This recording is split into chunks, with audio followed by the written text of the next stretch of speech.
السلام عليكم ورحمة الله وبركاته.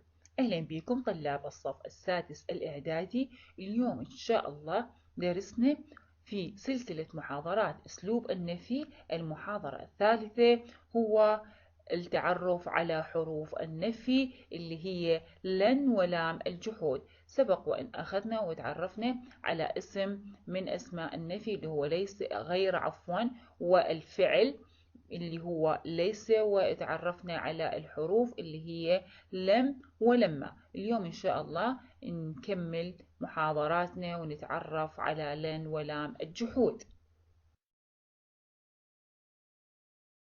إذن لن هي حرف من حروف النفي. لن حرف نصب ونفي، تنفي الجملة تنصب من؟ تنصب الفعل المضارع، بما أنه هي حرف نصب فإذا يأتي بعدها فعل مضارع وتنصب الفعل المضارع. إذا لها تأثيران على الفعل المضارع. التأثير الأول تأثير إعرابي. يعني شنو التأثير الإعرابي للن؟ التأثير الإعرابي لها هو نصب الفعل المضارع. لن تنصب الفعل المضارع باعتبار أن الفعل تدخل على الفعل المضارع، فإذا هي تنصب الفعل المضارع. هذا التأثير الإعرابي. وبما أنه هي تنصب الفعل المضارع فخلينا نتعرف على علامات النصب. أول علامة من علامات النصب هي الفتحة الظاهرة. يمتى ينصب الفعل المضارع المنصوب بلن بالفتحة الظاهرة؟ ينصب أو يعني علامة النصب تكون الفتحة الظاهرة إذا كان الفعل المضارع صحيح الآخر، يعني إذا كان ما ينتهي بحروف العلة أو ينتهي معتل الآخر بالواو أو الياء.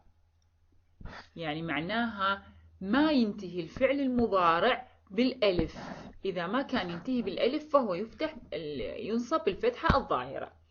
إذا كان الفعل صحيح الآخر أو معتل الآخر بالواو أو الياء، بهاي الحالة راح ينصب بالفتحة الظاهرة. مثال الفعل، نأخذ مثال على الفعل الصحيح. لن أقبل فعل صحيح الآخر، إذا ما منتهي بحرف علة وكانت علامة النصب هي الفتحة الظاهرة. لن أقبل. لن ندعو فعل منصوب، فعل مضارع منصوب بالفتحة الظاهرة لأنه انتهى كان معتل الآخر بالواو. لن نمشي فعل معتل الآخر بالياء، لهذا اجت علامة النصب الفتحة الظاهرة. يعرب بالفتحة المقدرة. ثاني علامة من علامات النصب هي الفتحة المقدرة. يعرب بالفتحة المقدرة في حالة إذا كان الفعل معتل الآخر بالألف، يعني إذا كان الفعل المضارع ينتهي بالألف. مثال لن نرضى. لن نرضى حذفنا الألف وخلينا مكانها الفتحة لأنها أقرب بالمعنى باللفظ، أقرب باللفظ إلى الألف، تصير لن نرضى. 3 حذف النون. إذا كان الفعل من الأفعال الخمسة تكون علامة نصبه هي حذف النون. الأفعال الخمسة قلنا شنو هي؟ نشتق مثلا ناخذ الفعل يكتب، نشتق من الأفعال الخمسة، صار عندي يكتبان، تكتبان، يكتبون، تكتبون، وتكتبين. هاي الأفعال الخمسة إذا أدخل عليها لن فرح نحذف النون من عندها. مثلا يكتبان تصير لن يكتبا، تكتبان لن تكتبا، حذفنا النون. يكتبون لن يكتبوا، حذفنا النون. تكتبون لن تكتبوا، أيضا حذفنا النون وخلينا مكانها ألف التفريق. إن هاي الألف اللي تيجي دائما بعد ألف الجماعة، بعد واو الجماعة عفوا، حتى نفرق بين واو الجماعة وبين الواو اللي تكون حرف علة. وتكتبين إذا دخلنا عليها لن تصير لن تكتبي، حذفنا النون. إذا علامات النصب للن هي 3: الفتحة الظاهرة إذا كان صحيح الآخر أو معتل الآخر بالواو أو الياء، وبالفتحة المقدرة إذا كان معتل الآخر بالألف. إذا تكون علامة النصب الفتحة المقدرة إذا كان معتل الآخر بالألف. وتكون علامة النصب حذف النون إذا كان الفعل من الأفعال الخمسة.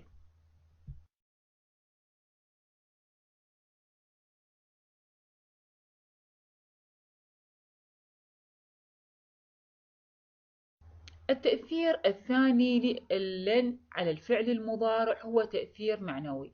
قلنا التأثير الأول هو تأثير إعرابي، يعني التأثير الإعرابي هو نصب الفعل المضارع. أما التأثير المعنوي هو أن لن تفيد نفي الزمن المستقبل، تختص بنفي الزمن المستقبل. ويعتبر النفي بلن هو أقوى أنواع النفي. ليش؟ لأنه لا يحتاج إلى قرينة زمنية، لهذا هو يعد أقوى أنواع النفي. نأخذ مثال، قال تعالى: لن تنالوا البر حتى تنفقوا مما تحبون. عندنا هنا لن هي أداة النفي، وإلها تأثيران في الآية القرآنية. التأثير الأول تأثير إعرابي، هنا نصبت الفعل المضارع اللي هو تنالوا.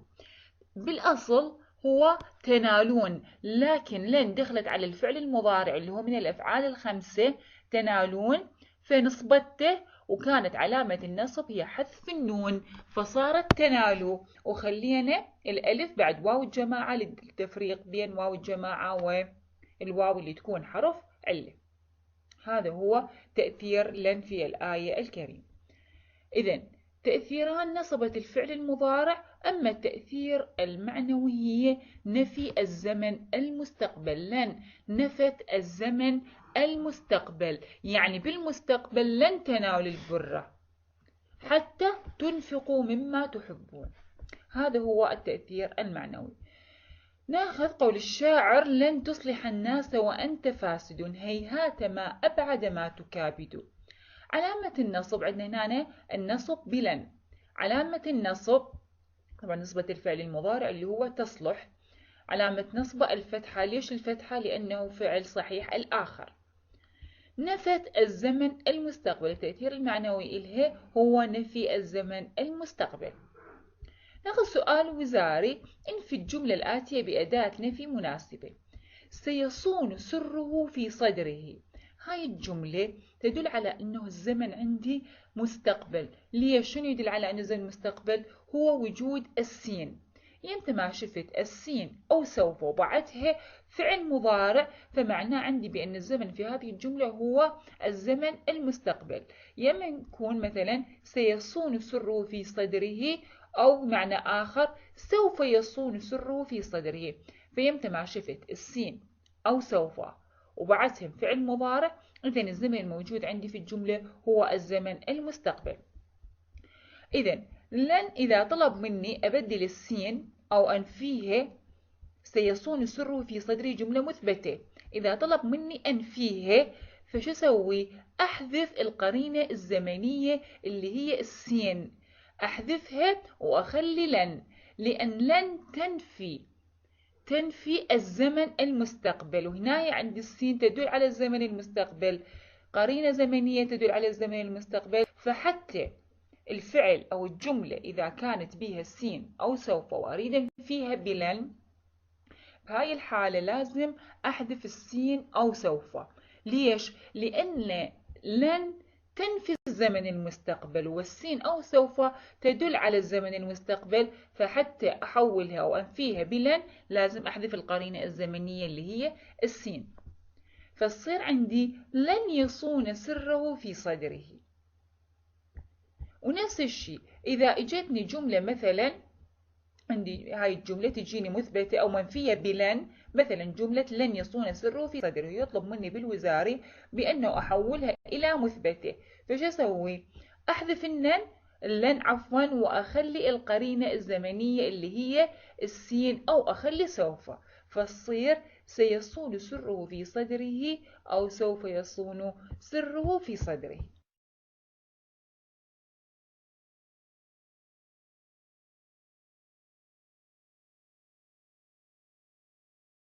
ناخذ أداة جديدة من أدوات النفي اللي هي لام الجحود.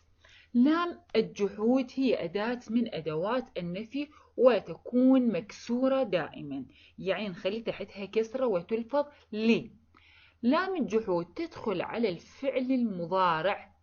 أي فعل مضارع؟ الفعل المضارع المنصوب بأن المضمرة، يعني نشوفه هو فعل مضارع منصوب، لكن أن ما موجودة وإنما هي مضمرة في الجملة. شروط لام الجحود، شلون أعرف بأنه لا هاي اللام الموجودة عندي بالجملة وبالكلام هي لام الجحود مو غير لام؟ إلها عدة شروط. أول هاي الشروط أن تسبق بكون منفي. أولا لازم تكون هي مكسورة، واثنين لازم تسبق بكون منفي. يعني شنو أقصد بكون منفي؟ يعني الفعل الناقص كان يكون كن، هذا فعل ناقص كون، يعني الفعل الناقص كان، ولكن هذا الكون يكون منفي، يعني أنفيها مثل ما كان، ما كنت، إن كان، هاي كلها كون منفي. كان لكن منفي أسميها كون منفي. ومثل ما نعرف احنا كان فعل ناقص، تدخل على الجملة الاسمية، تدخل على المبتدأ والخبر، فمعناها بأنه لازم عندي بعد الكون المنفي اسم كان. وهذا الشرط الثاني أو الثالث من شروط لام الجحود، اللي هو بعد الكون المنفي أن يجيني بالجملة اسم كان. بعد اسم كان تجيني لام الجحود وتكون مكسورة، وبعد لام الجحود يجيني الفعل المضارع المنصوب بأن المضمرة. أما خبر كان فهو محذوف وأقدره بكلمة موجود، تقديره موجود. فإذا شروط لام الجحود أن تسبق بكون منفي، وبعد الكون المنفي هو اسم كان. بعد اسم كان ما يجيني خبر، وإنما مباشرة تجيني لام الجحود، وبعد لام الجحود يجيني الفعل المضارع المنصوب بأن المضمرة، وبعد الفعل المضارع المنصوب ما عندي خبر، وإنما الخبر يكون محذوف وتقديره موجود. إذا هاي القاعدة قاعدة لام الجحود تتكون من كون منفي مثل ما كان، ما كنت، كون منفي، وبعد الكون المنفي اسم كان، وبعدها لام الجحود المكسورة، وبعد اللام الفعل المضارع المنصوب بأن المضمرة. نأخذ مثال، قال تعالى: ما كان الله ليطلعكم على الغيب. إذا ما كان عندي اللي هي هاي كون منفي، كان منفية يعني كون منفي. الله لفظ الجلالة اسم كان مرفوع. اللام هي لام الجحود، ولام الجحود نعرفها حرف جر. أما يطلعكم، يطلعكم هي فعل مضارع منصوب. شنو منصوب؟ بأن المضمرة. الأن اللي نعرفها احنا بأنه هي أداة نصب، ويطلع هو فعل مضارع منصوب، لكن أن غير موجودة عندي في الجملة، وإنما هي مضمرة. فإذا متوفرة في هذه الآية شروط لام الجحود اللي هي الكون المنفي ما كان، وموجود عندي اسم كان اللي هو لفظ الجلالة، وراء الله لفظ الجلالة عندي لام الجحود مكسورة، وبعدها عندي الفعل المضارع المنصوب بأن المضمرة اللي هو يطلعكم. إذا يطلعكم هو هنا فعل مضارع منصوب بأن المضمرة. لام الجحود تعرب بحرف جر. مثال آخر، قال تعالى: وما كنا لنهتدي لولا أن هدانا الله. إذا في هذه الآية نشوف شنو عندي الكون المنفي ما كنا، كان أو كنا ومنفية ما كنا، إذا موجودة عندي. بعدها اسم كان. اسم كان وين؟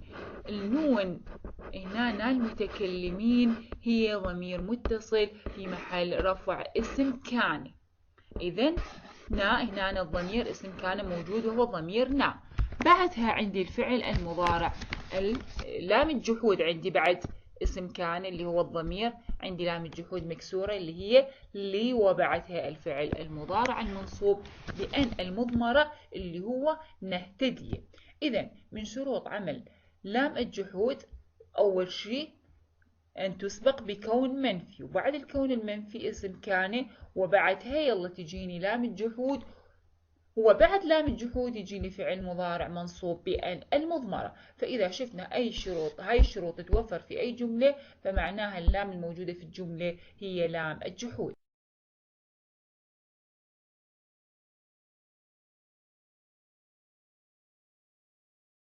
ناخذ أسئلة وزارية. قال الشاعر: وما كنت في يوم أخون مودتي وما كنت إلا حافظا سر من أهوى. المطلوب من عندي يقول أكد النفي الوارد. إذا عندي بالشطر البيت صدر البيت وما كنت في يوم أخون مودتي. إذا عندي هنا وما كنت كون منفي، عندي كون منفي وعندي الفعل المضارع اللي هو أخون، فاللي يطلب مني بأنه أكد النفي الوارد. فبهاي الحالة اللي أكد أداة النفي اللي تأكد النفي هي لام الجحود. فوين أخليها لام الجحود؟ أدخلها على الفعل المضارع، وبعد أن أدخلها على الفعل المضارع أنصب الفعل المضارع. يعني أخونا تصير أخونا لأخونا، لأن الفعل المضارع يكون هنا منصوب بأن المضمرة، فتصير عندي وما كنت في يوم لأخون مودتي. مثال آخر أو سؤال آخر: وما كنت أدخر في فداك رغيبة لو كان يرجع ميت بفدائي. نفس المطلب، يقول أكد النفي الوارد. إذا عندي أنا ما كنت يعني كون منفي، وعندي أدخر اللي هو فعل مضارع. فشلون أأكد النفي الوارد؟ الأداة اللي تأكد النفي هي لام الجحود واللي تكون مكسورة، فأدخلها على الفعل المضارع فتصير لأدخر. بعد ما دخلت لام الجحود على الفعل المضارع أحوله من الضمة إلى الفتحة أنصبه، فيصير فعل مضارع منصوب بأن المضمرة. انتهى درسنا لهذا اليوم أو محاضرتنا لهذا اليوم. إن شاء الله نكمل بقية المحاضرات في الحلقات القادمة إن شاء الله. والسلام عليكم ورحمة الله وبركاته.